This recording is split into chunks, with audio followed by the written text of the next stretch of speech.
Hello guys, स्वागत करते हैं किट्टो ब्लॉग्स के यूट्यूब चैनल पे। सो गाइस, हम दिल्ली आ गए हैं और हमारा 3 दिन से ब्लॉग नहीं आ रहा था। तो इसलिए नहीं रहा था कि आप सबको पता ही है किस लिए नहीं आ रहा था। बट बहुत सारे लोगों का इंस्टाग्राम पे, मैं वहाँ पे भी वीडियो नहीं डाल रही हूँ और जहाँ शॉर्ट प्लेटफॉर्म पे है वहाँ पे भी वीडियो नहीं डाल रहे हैं, लेकिन लोगों का कमेंट इतना ज़्यादा आ रहा है। आपको मैं कमेंट मतलब साइड में दिखा भी दूँगी कि दीदी आपके बुआ जी के साथ क्या हुआ है, आप वीडियो क्यों नहीं डाल रहे हो, आप मुझे ये बताइए। जब से हमको लगता है कि आप लोगों को बताया नहीं जाएगा कि वो किस कारण से हम लोगों को छोड़ के चली गई हैं। इंसान को होता है ना, जब सोशल मीडिया पे होता है तो वो उनके पूरे परिवार को जान ही जाता है, और जब कुछ खुशियाँ होती हैं तो भी आप लोग शामिल होते हैं, दुख होता है तब पर भी आप लोग हम लोगों का साथ देते हैं। तो आज हम अमित एंड किट्टो जायसवाल के यूट्यूब चैनल पे जब ब्लॉग हमारे पतिदेव का आया था तो उस पर बहुत सारे कमेंट मैंने यही पढ़ा है कि उनके साथ हुआ क्या था, वो किस वजह से हम लोगों को छोड़ के चली गई हैं, छोड़ के हम लोगों को किस वजह से चली गई। अभी तो मैं मेरा बताने का मतलब बताऊंगी, लेकिन अभी मेरा मन नहीं कर रहा है ऐसा कुछ शेयर करने के लिए, क्योंकि अभी सब मैं बहुत ज़्यादा तुरंत बहुत ज़्यादा सैड हो जाती हूँ। अगर किसी को कुछ भी, अगर किसी का मेरे घर में क्या, अगर किसी का भी किसी को तकलीफ़ होती है, अगर कोई तबीयत भी ख़राब होता है ना, तो मेरे को इतना ज़्यादा अटैच मतलब कि लोगों से इतना ज़्यादा मैं लग जाती हूँ, मेरे से बर्दाश्त नहीं होता है। मैं तुरंत रोने लगती हूँ, मेरा यही आदत है, मैं पता नहीं क्यों रोने लगती हूँ, इसीलिए मुझे कोई जल्दी बताता नहीं है कुछ। तो अभी मेरा भी मन नहीं कर रहा है बताने का, तो मैं सोच रही थी अभी शाम का टाइम हो गया है, अभी मैं पतिदेव का मेरे आने का टाइम हो गया है, चाय बना लेती हूँ, फिर उसके बाद चाय वगैरह सब पी लेंगे। क्योंकि सब अगर ये चीज़ स्टार्ट करूँगी बताना ना, तो मेरी आंखों से बातें, मुंह से बातें नहीं, मेरी आंखों से आंसू निकलते चले जाएंगे, क्योंकि बहुत ही कठिनाई से, बहुत ही तड़प के लोग, बहुत ही मुश्किल से, बहुत ही तड़प के मरी हैं। जो भी है, मैं आपको बताऊंगी उनकी आखिरी इच्छा क्या थी, जो कि किसी ने भी नहीं पूरा किया, किसी ने भी नहीं। और बहुत बड़ी उनकी इच्छा भी नहीं थी कि लोग उनका पूरा न करें। बहुत छोटी सी बात थी, लेकिन क्या होता है ना, जब इंसान को जाना होता है तो उसका दिमाग ही नहीं काम करता है, बात ये है। तो गाइज, मैं आपको स्टार्टिंग से बताऊंगी जितना मुझे पता है, जितना मैंने उनके साथ टाइम स्पेंड किया है। मेरे घर में लोगों की सबकी शादी हो गई थी, बस हम और जैसे कि मेरे 3 घर हैं, तो 3 घर हैं, तो एक जो पुराना वाला घर है उसमें जैसे जितनी भी लड़की थी सबकी शादी इस वाले घर से हुई थी जहाँ से मेरी हुई है। तो जितने लोगों की शादी हुई थी सब लोग अपने अपने ससुराल चली गई थी, मैं और यही बची हुई थी। तो हम लोगों का साथ में हर चीज़ बहुत ज़्यादा, हम उनके साथ टाइम स्पेंड किए, कोई तो नहीं किया लेकिन मैंने बहुत ज़्यादा उनके साथ टाइम स्पेंड किया है। कहीं जाना होता था उनको लेकर जाना, कहीं भी कुछ खरीदना रहता था उनको लेकर करना, मन नहीं लगता था तो हम लोग तुरंत शाम को निकल जाते थे पानी पूरी खाने के लिए। बहुत सारी यादें हैं उनके साथ, क्या क्या उनकी यादें मैं आप लोगों से शेयर करूं। बस ये था कि उस टाइम का तो जो मोमेंट होता है वो हमारे पास क्लिप उसका नहीं है, बट मुंह से है जो बोल सकती हूँ। और तो गाइज़, बहुत सारे लोगों का कमेंट यही आ रहा था ना कि वो कैसे, क्या हुआ उनके साथ, क्या नहीं हुआ। तो रही बात ये था कि हम लोगों का 7 तारीख को टिकट था, 7 तारीख को टिकट, जैसा कि हम लोगों को बाद में पता चला ना, 7 तारीख को टिकट था। और 7 तारीख को मैंने दोपहर ऐसे 1-2 बज रहा था तो मैं बर्तन धुल रही थी, और फिर वंदना दी ने ऐसे कोमल को फ़ोन लगाया तो पूछी मम्मी कहाँ है, किसी की आवाज़ नहीं आ रही है। तो मैं बोली कि मम्मी गई हैं रेनू बुआ को देखने। तो ये बोली क्या हो गया उनको, तो बोली कि उनका बहुत सीरियस केस है। हमको पता था कि वो प्रेग्नेंट थी, तो हम लोगों को बहुत ज़्यादा खुशी हुआ था तो प्रेग्नेंट है। तो उसके बाद फिर हम लोगों को ये चीज़ डर लगने लगा कि अगर सीरियस केस है तो एक तो उनके पेट में बच्चा है, और फिर हम लोगों को थोड़ा सा ना बहुत ज़्यादा डर लगने लगा। तो बोली कि वो आईसीयू में है, आप कोई बात नहीं कर सकता है ऐसे वैसे, मतलब जो भी बात की स्पीकर में था तो मैं सुन रही थी। तो ये मेरे से बोलने लगी, तो हम लोगों को बहुत ज़्यादा उस टाइम डर सा लग रहा था कि भगवान कैसे, भी क्या हुआ, अभी 7-8 महीने उनकी शादी हुई है, ये क्या हो गया। फिर उस दिन हम लोग का टिकट था, फिर हम लोग का दिमाग नहीं काम किया कुछ, फिर हम लोगों ने घर पे भी फ़ोन नहीं किया। फिर जब हम लोग स्टेशन पहुंच गए तो मेरे भाई का फ़ोन आया, मतलब मेरे चाचा के लड़का का, यूवी का फ़ोन आया। वो बोलने लगा कि अरे हम, एक बार उसका फ़ोन आया तो मेरे को ना, एक बार पहले क्या हुआ कि उस दिन हमारे घर में इतना पानी गिर रहा था, इतना ज़्यादा गिर रहा था लोगों से, तो सब लोग बोल रहे थे कौन आने वाला है, अब तो हम लोग जाने वाले हैं, क्यों पानी ऐसे गिर रहा है। तो हम लोग की गाड़ी एक बार घर से निकल गई थी, फिर हम लोग की गाड़ी फिर से मुड़ के आई घर पे। तो हम लोगों ने बोला कि आज तक ऐसा कभी नहीं हुआ था, कोई चीज़ भूले नहीं थे। तब पर भी हम लोग क्या भी भूले थे, पानी ही भूले थे बॉटल का। तो उसके बाद पानी लेने हम लोग घर पे आ गए। फिर मेरे ससुर जो थे वो कुछ मिनट तक वहाँ पे रुक गए। तो हम लोग बोले क्यों रुके इतना देर तक। तो फिर लोगों ने बोला कि अगर गाड़ी घर से चली जाती है फिर मुड़ कर आती है तो थोड़ा देर रुक कर ही चलना चाहिए। जब गाड़ी मुड़ा था तो मेरे को ना बहुत ज़्यादा एक बार डर सा, धक्का सा लगा था मेरे दिल में। फिर लेकिन मैंने इतना गेस नहीं किया, उतना मेरा दिमाग हम लोगों का नहीं नाचा कि इतना क्या सोचो। फिर उसके जब हम लोग स्टेशन पहुंच गए ट्रेन में, तो वहाँ पे पहले मेरे चाचा के लड़का का फ़ोन आया, मेरे जेब में फ़ोन था, मैंने उठाया नहीं, मतलब कि ऐसे घन वो था, साइलेंट में था, पता नहीं चला। फिर मैंने जब देखा यूवी, तो मेरे ना दिमाग एकदम पूरा जोर मेरी बुआ पे ही गया। मैं बोली यार वो एडमिट थी, कहीं कुछ हो तो नहीं गया क्या। एक बार, क्योंकि वो ऐसे मुझे कभी फ़ोन नहीं करता है, अचानक से फ़ोन किया, इसलिए मुझे इतना डर सा लगा।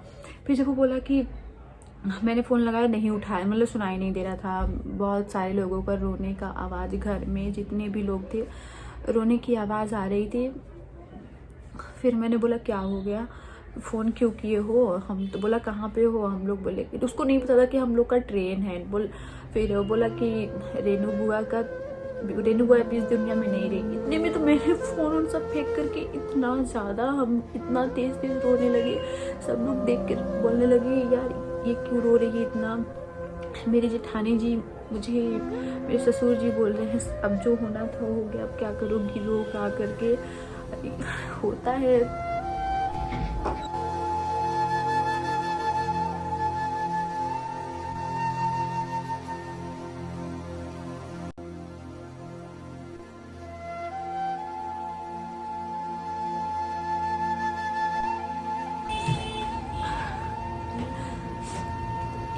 एक एज होता है दोस्तों कि अगर कोई ज़्यादा है तो गम नहीं होता है। एक जैसे बुढ़ापे हो जाते हैं तो कोई गम नहीं। अभी तो उनकी शादी रिसेंटली में हुई थी, फिर उसके बाद ये ऐसे ही हम लोगों को छोड़ के चल गए। एक जैसे तुम, मेरे भाई, मतलब मेरे पापा के 6 भाई 6 बहन है, तो वो सबसे छोटी थी। फिर फ़ोन आया कि अरे नहीं उनकी सांसें चल रही है। तो फिर मेरे दिल में एक जैसे सुकून सा आया। लेकिन फिर भी मैंने वंदना दी से यही बोला कि वो झूठ बोल रहा है फ़ोन करके कि कहीं इन लोग को कुछ, मतलब कि लोग बाहर है, कुछ हो ना जाए, टेंशन ना ले, तबीयत खराब हो जाए। मेरा दिल भी तब तक भी नहीं मैं। फिर थोड़ी देर बाद फिर फ़ोन आया कि नहीं सच में वो भी इस दुनिया में नहीं है। फिर हम लोगों का, मैं तो तुरंत टिकट कैंसिल करने वाली थी। फिर घर से फ़ोन आने लगा कि जब बैठ गई हो तो फिर क्या कैंसिल करोगी, जाओ कुछ दिन बीतेगा चली जाना।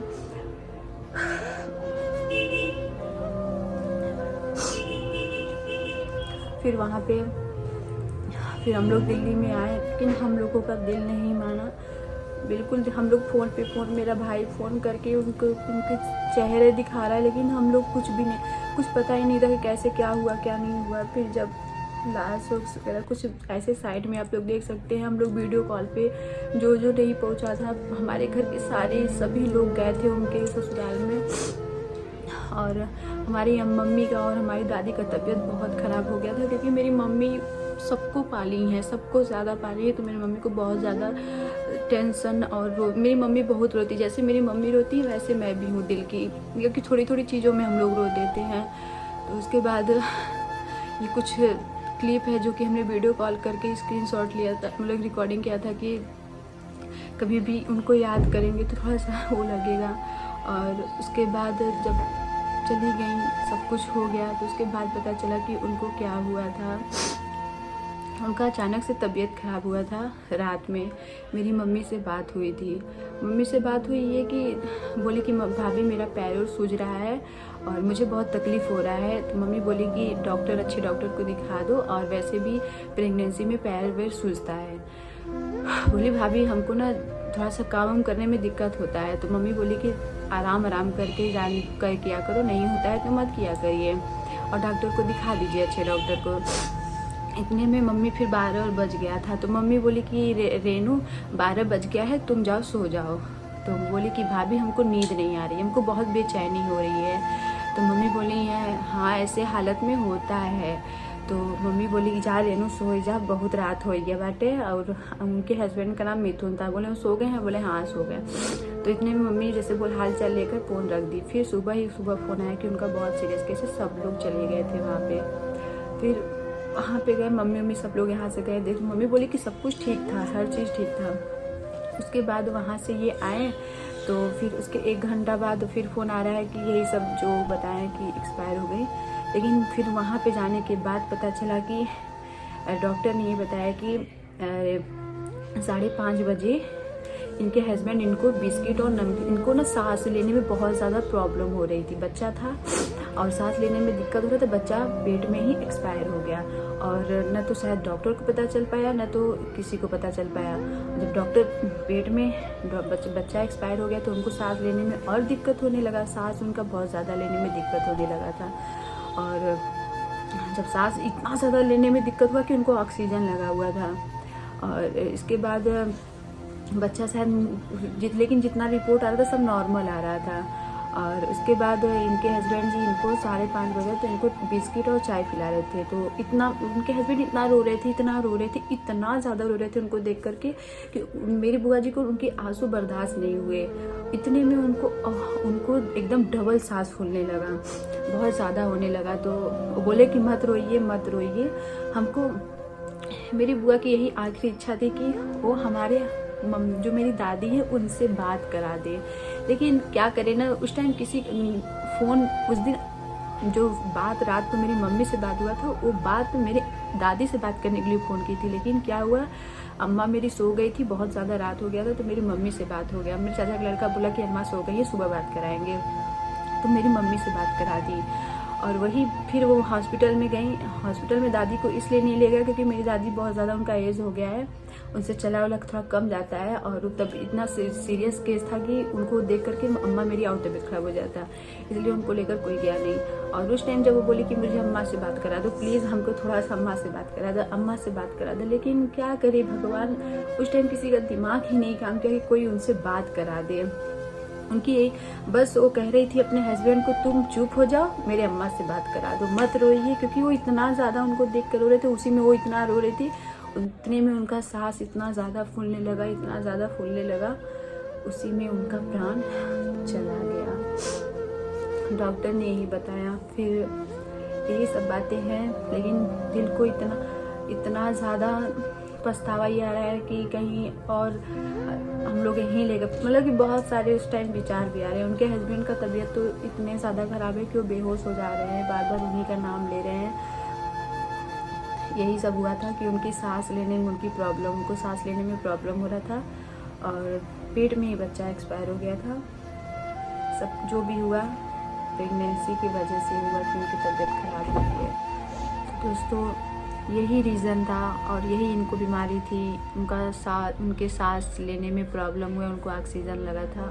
और जब ऑक्सीजन निकाला गया उनको बिस्किट चाय पिलाया गया और उसी में उनके पतिदेव इतना ज़्यादा उनको पिला रहे थे, वो रोने लगी। उसमें उनके आंसू नहीं बर्दाश्त हुए, इसीलिए थोड़ी सी चीज़ में उनके भगवान ने उनकी मौत ले ली। लेकिन जो भी हुआ बहुत गलत हुआ।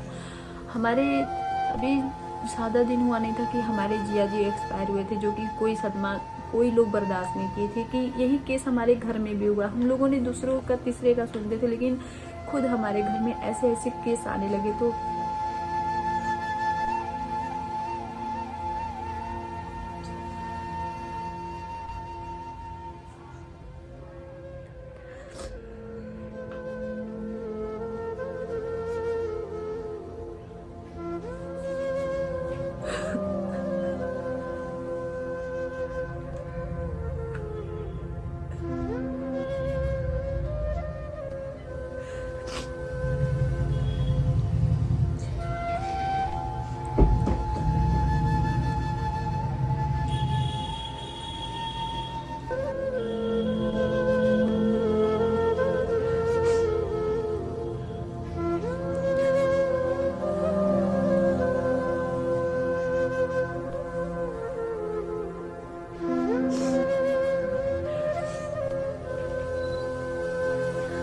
चाहकर भी कभी जिंदगी में हम नहीं भूल सकते, क्योंकि हमारे अभी पापा को भी नहीं पता है।